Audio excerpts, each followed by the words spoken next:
In this video I'm going to show you how to export individual clips from your Premiere Pro timeline.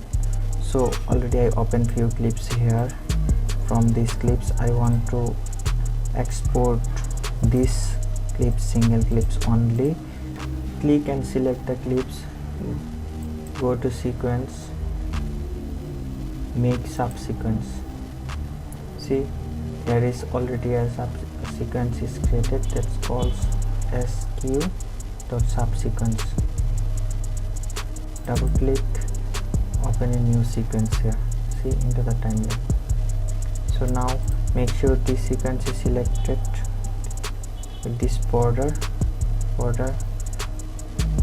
to the file, export media.